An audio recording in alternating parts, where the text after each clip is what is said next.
अस्सलामुअलैकुम व्यूअर्स, इस वीडियो में हम नाउन के डिफरेंट केसेस को स्टडी करेंगे और ये जानने की कोशिश करेंगे कि नॉमिनेटिव, एक्यूजेटिव और पॉजेसिव केस क्या होते हैं और इनका डिफरेंस क्या होता है।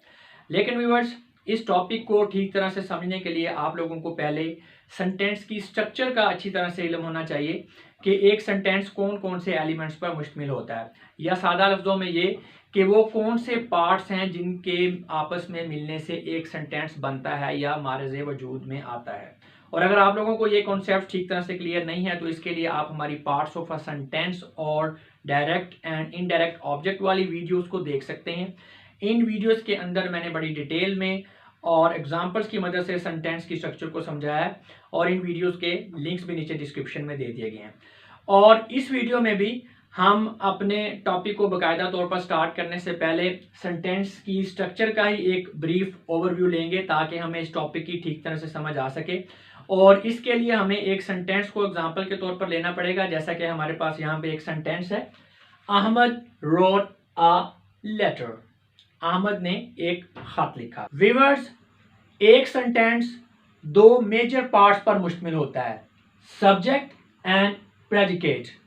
और जो प्रेडिकेट होता है ये मजीद दो एलिमेंट्स पर मुश्तमिल होता है, वर्ब एंड ऑब्जेक्ट। अब हम जरा इन तमाम पार्ट्स को वन बाय वन समझने की कोशिश करेंगे और इसमें सबसे पहले हमारे पास है सब्जेक्ट। व्यूअर्स, सब्जेक्ट एक सेंटेंस का वो पार्ट होता है about which something is said in the sentence, यानी कि जिसके मतलब सेंटेंस के अंदर कुछ कहा जा रहा हो। जैसा कि इस सेंटेंस में अहमद रोट अ लेटर में जो है अहमद की बात हो रही है कि वो खत लिख रहा है, लिहाजा अहमद हमारा सब्जेक्ट है। या दूसरे लफ्जों में हम इस तरह से भी कह सकते हैं कि जो सब्जेक्ट होता है ये सेंटेंस का वो पार्ट है जो सेंटेंस के अंदर एक्शन दे रहा होता है, यानी कि ये सेंटेंस का वो हिस्सा है जो कि सेंटेंस के अंदर कोई काम कर रहा है। जैसा कि इस एग्जाम्पल के अंदर जो अहमद है वो खत लिखने के काम को कर रहा है, ये सेंटेंस के अंदर एक्शन को दे रहा है। और व्यूअर्स, सेंटेंस के वर्ब से पहले वर्ड हु लगा देने से जो सवाल बनता है उस सवाल का जो जवाब होता है वो हमारा सब्जेक्ट होता है। जैसा कि इस एग्जांपल में अगर हम वर्ब रोट से पहले हु लगाएं तो हमारा ये सवाल बनेगा, हु रोट अ लेटर, खत किसने लिखा। तो जारी बात है इसका जवाब है अहमद, अहमद ने लिखा। तो लिहाजा अहमद क्या है, ये हमारा सब्जेक्ट है। और व्यूअर्स, जो वर्ब होता है ये सेंटेंस का वो पार्ट होता है जो कि किसी बीइंग, हैविंग, डूइंग, एक्शन और स्टेट को ज़ाहिर करे, यानी कि ऐसा वर्ड जो किसी काम के करने, होने, रखने, पाने, अमल या कैफियत को ज़ाहिर करे वो वर्ब कहलाता है। और व्यूअर्स, ये बात आपने हमेशा याद रखनी है कि एक सेंटेंस के अंदर जो भी हैपनिंग हो रही होती है उस हैपनिंग को ज़ाहिर करने वाला जो वर्ड होता है वो हमारा वर्ब होता है। वर्ब कहते हैं एक्शन वर्ड को जो कि किसी काम के करने को जो जाहिर कर रहा है। जैसा कि इस सेंटेंस के अंदर अगर हम देखें, इसके हवाले से अगर हम इस क्वेश्चन को देखें व्हाट हैपेंड, यानी कि इस सेंटेंस के अंदर क्या हो रहा है, तो क्या हो रहा है, सेंटेंस के अंदर लिखने का काम हो रहा है, यानी जो रोट है ये जाहिर कर रहा है कि क्या हो रहा है, लिखने का काम हो रहा है, ये एक्शन वर्ड है।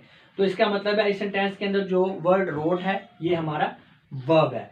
और व्यूअर्स, सेंटेंस का वो वाला वर्ड या सेंटेंस का वो वाला एलिमेंट या वो पार्ट जो कि वर्ब के एक्शन को रिसीव करता है या जिसके ऊपर कोई काम होता है उसे हम सेंटेंस का ऑब्जेक्ट कहते हैं।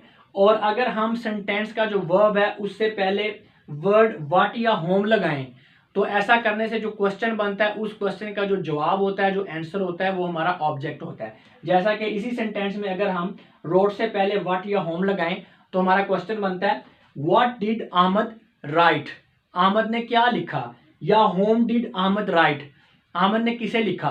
तो इन दोनों क्वेश्चंस का जो है आंसर वो यही बन रहा है लेटर, क्योंकि लेटर को ही लिखा गया है। तो इसका मतलब जो लेटर है वो इस सेंटेंस में हमारा क्या है, ऑब्जेक्ट है। तो आप देख सकते हैं कि सेंटेंस के अंदर ये जो वर्ड लेटर है ये जो वर्ब है रोट उसके एक्शन को रिसीव कर रहा है, क्योंकि लिखने का काम जो है ये लेटर के ऊपर ही हो रहा है। और रिवर्स ऑब्जेक्ट के हवाले से आपने एक और अहम बात अपने ज़हन में रखनी है कि एक सेंटेंस के अंदर एक से ज़्यादा ऑब्जेक्ट्स हो सकते हैं और ऐसी सिचुएशन में हम इनको डायरेक्ट एंड इनडायरेक्ट ऑब्जेक्ट कहते हैं। और viewers, direct and indirect object को समझने के लिए आप ज़रा इस सेंटेंस पर गौर करें।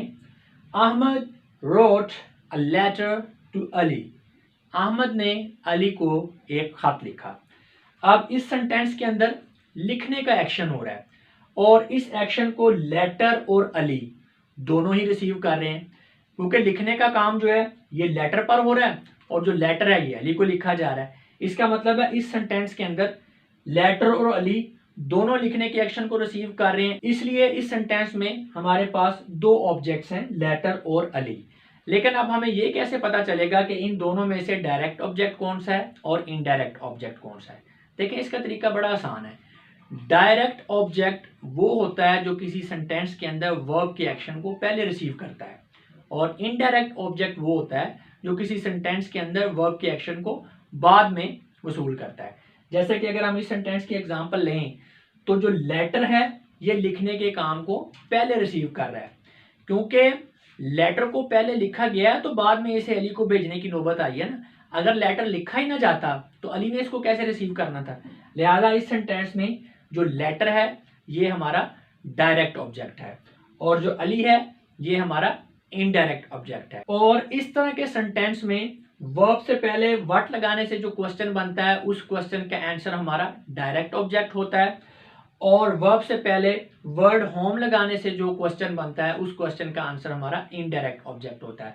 जैसा कि what did Ahmad write, Ahmad ने क्या लिखा, इसका आंसर है लेटर, क्योंकि अहमद ने लेटर ही लिखा है इसलिए लेटर क्या है? डायरेक्ट ऑब्जेक्ट है। इसी तरह whom did Ahmad write a letter, Ahmad ने किसे एक खत लिखा, तो इसका आंसर है अली, क्योंकि अहमद ने अली को ही लेटर लिखा है, तो लिहाजा जो अली है इस सेंटेंस में हमारा इनडायरेक्ट ऑब्जेक्ट है। इसी तरह एक और सेंटेंस देखें, Ali bought Shahad a book, Ali ने शाहद को एक किताब खरीद कर दी। और इस सेंटेंस के अंदर भी हमारे पास दो ऑब्जेक्ट हैं, शाहद एंड बुक, जिसमें से बुक डायरेक्ट ऑब्जेक्ट है और शाहिद जो है ये इनडायरेक्ट ऑब्जेक्ट है।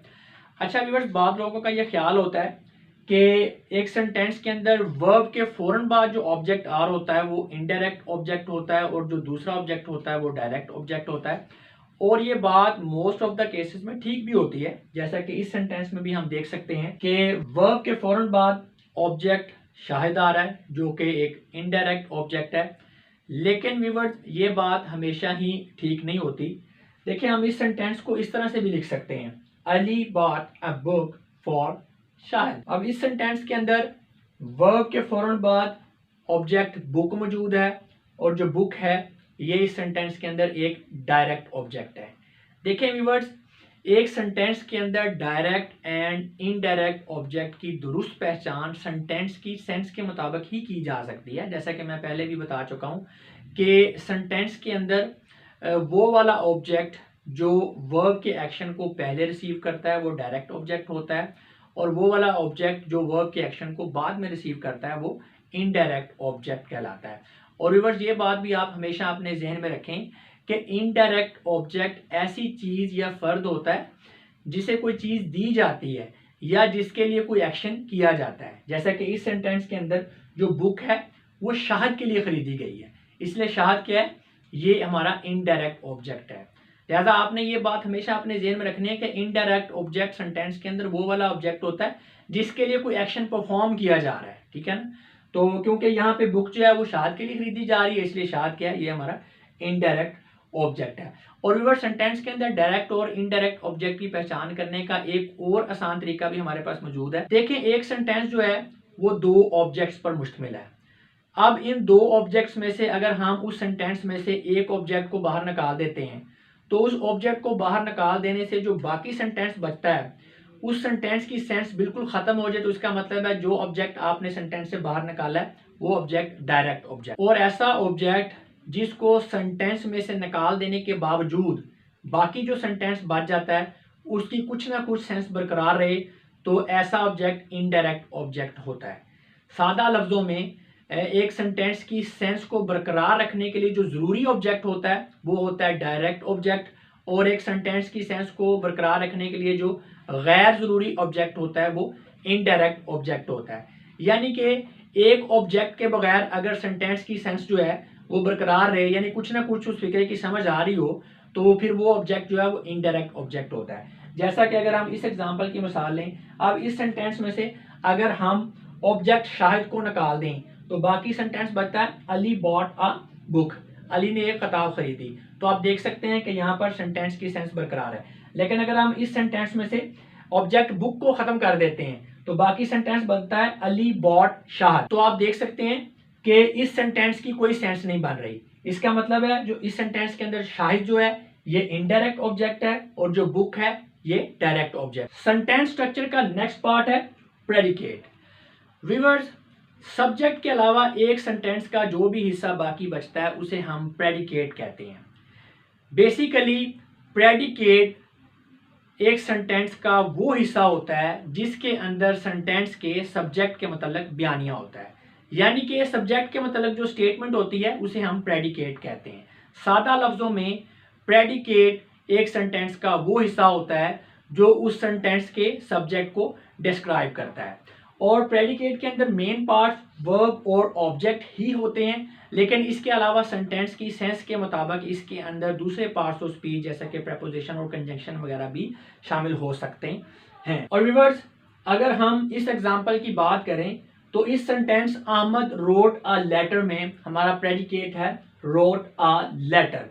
और अगर हम जरा गौर करें तो ये सब्जेक्ट अहमद के बारे में एक स्टेटमेंट ही है कि अहमद ने खत लिखने का काम किया है। तो किस्सा मुख्तसर ये है कि एक सेंटेंस के अंदर सब्जेक्ट क्या काम कर रहा है, इस क्वेश्चन का जो आंसर होता है वो हमारा प्रेडिकेट होता है। जैसा कि इस सेंटेंस के हवाले से हमारे पास एक क्वेश्चन है, what did Ahmad do, Ahmad ने क्या किया।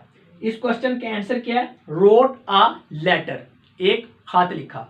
तो रोट अ लेटर क्या है, ये इस सेंटेंस में हमारा प्रेडिकेट है। और व्यूअर्स, अब हम आते हैं अपने असल टॉपिक की तरफ कि नॉमिनेटिव, एक्यूजेटिव और पोजेसिव केस क्या होते हैं। और इस सिलसिले में हम सबसे पहले देखेंगे नॉमिनेटिव केस को। व्हेन अ नाउन और pronoun is used as the subject of a verb, it is used to be in the nominative case. Very simple, जब भी कोई नाउन या प्रोनाउन एक सेंटेंस के अंदर वर्ब के सब्जेक्ट के तौर पर यूज हो रहे हों तो ऐसी सिचुएशन में हम कहेंगे कि ये नाउन या प्रोनाउन जो है ये नॉमिनेटिव या सब्जेक्टिव केस में यूज हो रहे हैं। और व्यूअर्स, नॉमिनेटिव केस को फाइंड करने का तरीका इंतहाई आसान है और वो ये है कि पुट हु और what before the verb to find the nominative.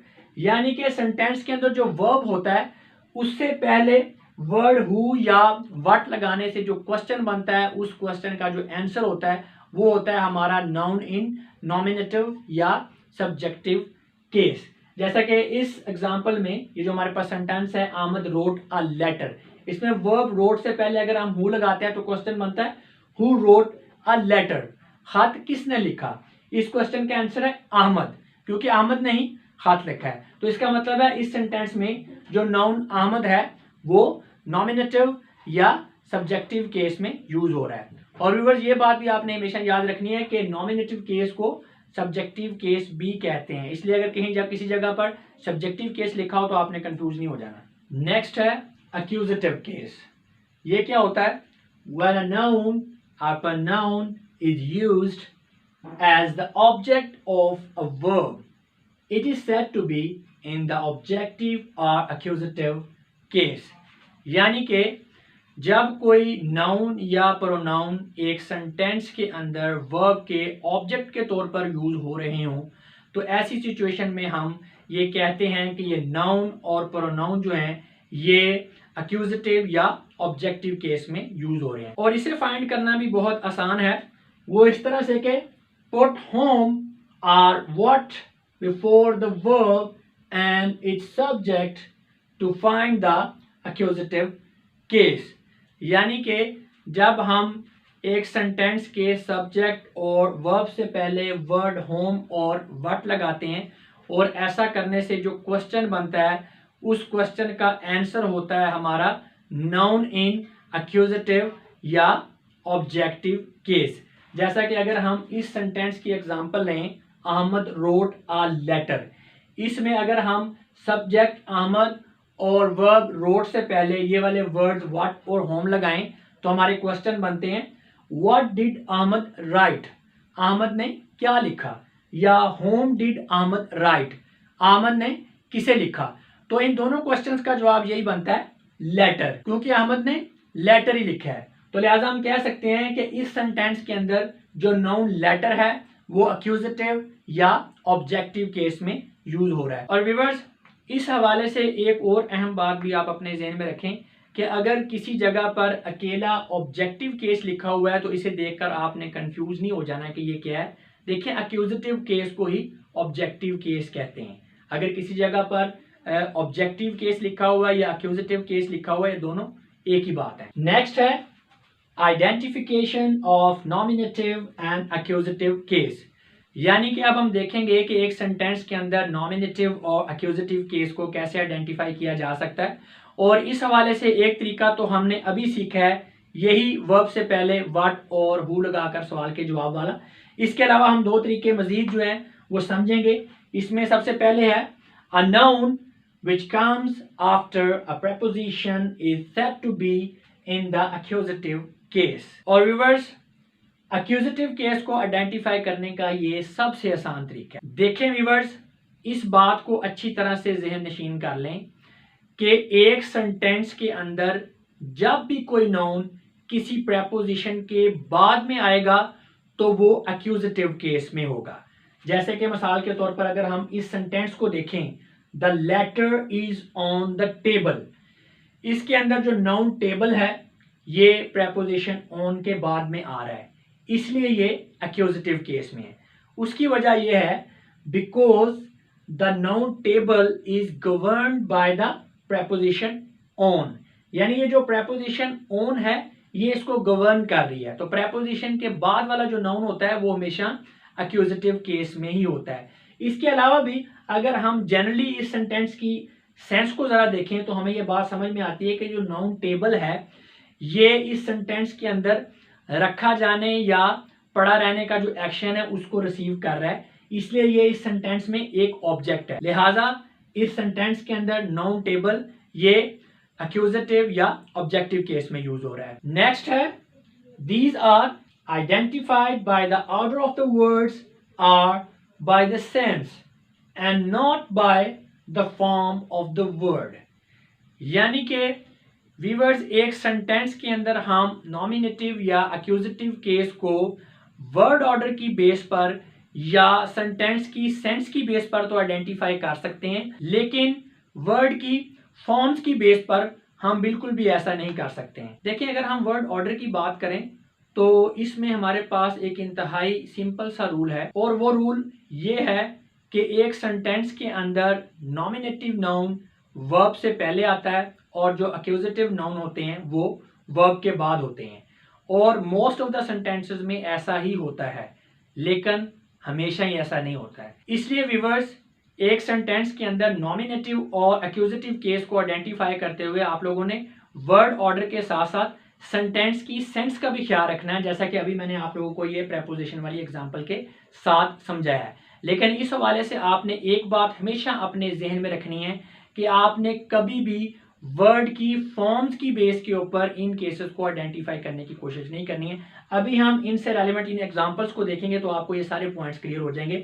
और एग्जांपल्स में हमारे पास सबसे पहले वो शुरू वाला सेंटेंस ही है, Ahmad wrote a letter, Ahmad ने एक खत लिखा। और इस सेंटेंस में अगर हम वर्ड ऑर्डर की बात करें तो जो नाउन अहमद है ये वर्ब रोट से पहले आ रहा है और नाउन लेटर जो है ये वर्ब रोट के बाद आ रहा है।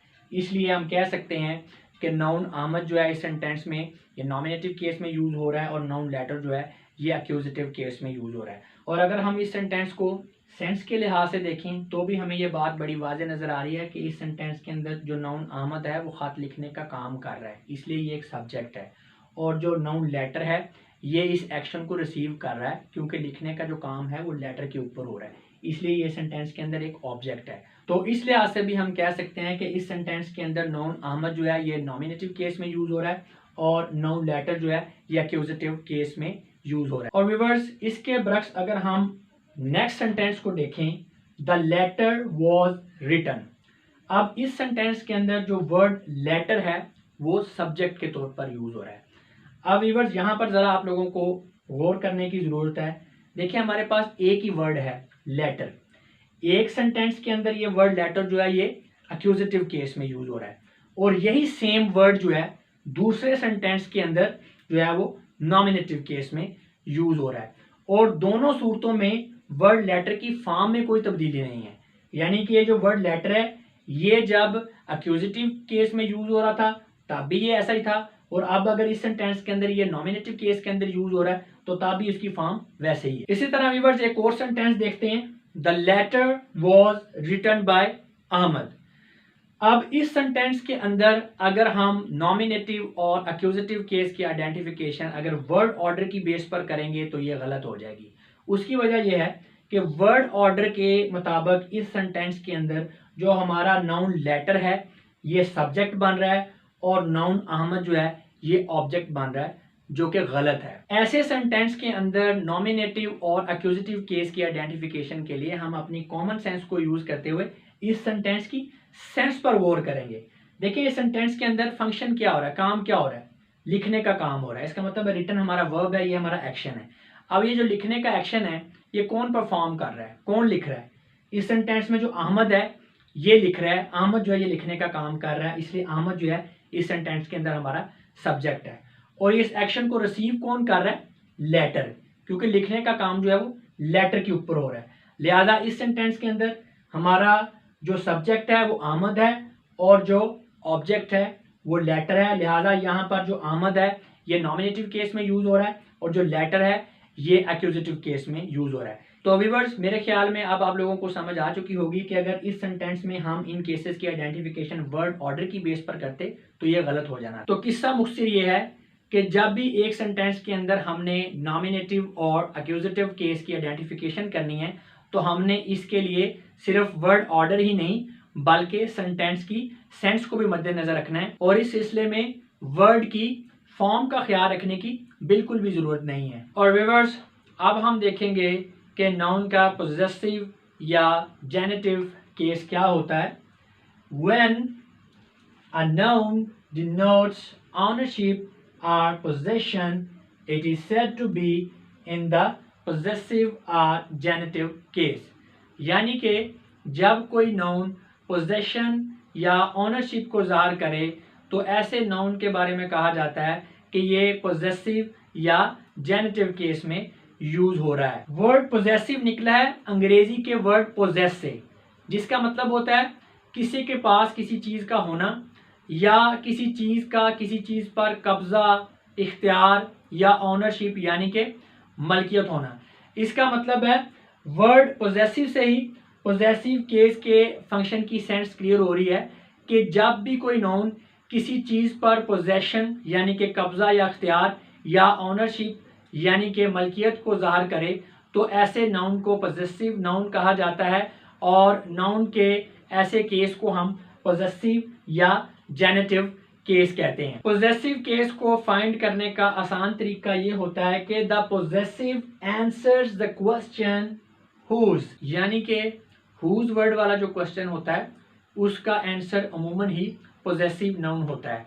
अभी हम एग्जांपल्स की मदद से इन सारे पॉइंट्स को समझने की कोशिश करेंगे। और मिसाल के तौर पर फर्ज करें हमारे पास एक स्टेटमेंट है दिस इज अ लेटर, ये एक लेटर है, लेकिन अगर हम इसको वर्ड हुज की मदद से क्वेश्चन में बदलें तो ये बन जाता है हुज लेटर इज दिस, ये लेटर किसका है।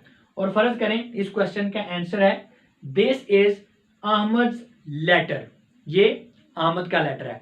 अब व्यूअर्स यहाँ पर आप जरा गौर करें कि ये जो नाउन अहमद है इसकी फॉर्म जो है वो तब्दील होकर अहमद बन गई है, और अहमद लेटर का मतलब बन रहा है लेटर बिलोंग्स टू अहमद, यानी कि लेटर अहमद से तल्लक रखता है या लेटर अहमद का है। इसका मतलब ये है कि नाउन अहमद की ये जो फॉर्म अहमद है ये अहमद का लेटर के ऊपर जो पोजेशन है इसको ज़ाहिर कर रही है कि लेटर जो है अहमद का है। इसलिए हम नाउन की इस फॉर्म अहमद को कहते हैं कि ये पोजेसिव नाउन है, या सादा लफ्जों में हम ये कहेंगे कि नाउन की ये फॉर्म ज़ाहिर कर रही है कि नाउन जो है वो पोजेसिव केस में है। नाउन की इस फॉर्म पर गौर करने से एक और अहम बात हमारी समझ में आती है, और वो बात ये है कि जब भी किसी नाउन की किसी चीज़ पर पोजेशन या ऑनरशिप को ज़ाहिर करना हो तो ऐसे नाउन के साथ एक अपॉस्ट्रोफी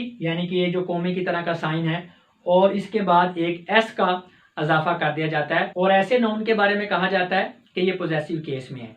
लेकिन वीवर्स, इस सिलसिले में आपने एक बात ज़हन में रखनी है कि बाज़ औक़ात किसी नाउन की पोजेसिव केस को बनाते हुए अपॉस्ट्रोफी के बाद वाला एस जो है ये नहीं लगाया जाता है, और इसकी वजह क्या है, इन वजूहात के बारे में आप डिटेल में जानेंगे जब आप इस वीडियो के second part formation of the possessive noun को देखेंगे। वैसे नाउन की डिफरेंट काइंड्स को पढ़ाने के दौरान भी मैंने पोजेसिव नाउन के ऊपर अलग से एक वीडियो बना रखी है। अगर आप इस वीडियो के साथ उस पोजेसिव नाउन वाली वीडियो को भी देख लेते हैं तो ये आपके लिए सोने पे सुहागा वाली बात होगी, और इस वीडियो का लिंक भी नीचे डिस्क्रिप्शन में दे दिया गया है। अब आखिर में आपने पोजेसिव केस के हवाले से एक और अहम बात को जहन में रखना है, और वो ये है कि possessive case does not always denote possession, यानी कि ये ज़रूरी नहीं है कि पोजेसिव केस हमेशा पोजेशन को ही ज़ाहिर करे, बल्कि it is used to denote possession, ownership, relationship, authorship, origin and kind. हम इसे पोजेशन के अलावा ऑनरशिप यानी कि मलकियत, रिलेशनशिप यानी कि ताल्लुक, ऑथरशिप मुसन्नफ होना, ओरिजिन बुनियाद, और काइंड यानी कि किस्म वगैरह को ज़ाहिर करने के लिए भी इस्तेमाल कर सकते हैं। अभी आप इनकी एग्जांपल्स को देखेंगे तो आपको ये पॉइंट क्लियर हो जाएगा। जैसा कि हमारे पास पहली एग्जांपल है इलामा इकबाल पोइट्री।